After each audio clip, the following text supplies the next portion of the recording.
நான் பல்வேறு விளக்கங்களை சொன்னதற்கு பிறகு வேண்டுமென்றே சில வதந்திகளை பரப்பி வருவது உண்மையிலேயே வேதனையளிக்கக்கூடிய ஒன்று. நான் தெளிவாகவே நேற்றைய முன்தினம் அரசியல் சந்திப்பு யாரிடத்திலும் இல்லை என்றும், என்னுடைய மனைவி சென்னையிலே சிகிச்சை பெற்று கொண்டிருக்கிறாள், அவரை பார்ப்பதற்காகவும் என்னுடைய சொந்த வேலையாக முடித்துவிட்டு ஈரோட்டுக்கு துரித ரயில் மூலமாக வருகை தந்து நேற்றும் இன்றும்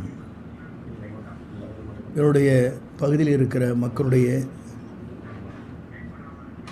அவருடைய குடும்பத்தில் ஏற்பட்டிருக்கிற அந்த துக்க நிகழ்விலே கலந்து கொண்டிருக்கிறேன். இது தொடர்ந்து இதுபோன்ற வதந்திகளை சில பேர் பரப்பி வருகிறார்கள்.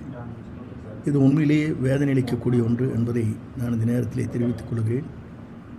என்னுடைய நோக்கம்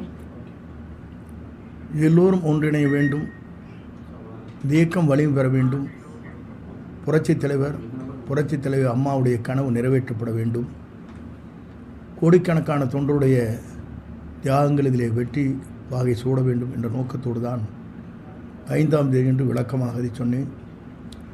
அதற்கு பிறகு எந்த கருத்தையும் நான் வெளிப்படையாக யாரிடத்திலும் கலந்தோ அல்லது யாரையும் அரசியல் ரீதியாக சந்திக்கவில்லை என்பதை நான் மீண்டும் ஒரு முறை வலியுறுத்தி தெரிவித்துக் கொள்கிறேன்.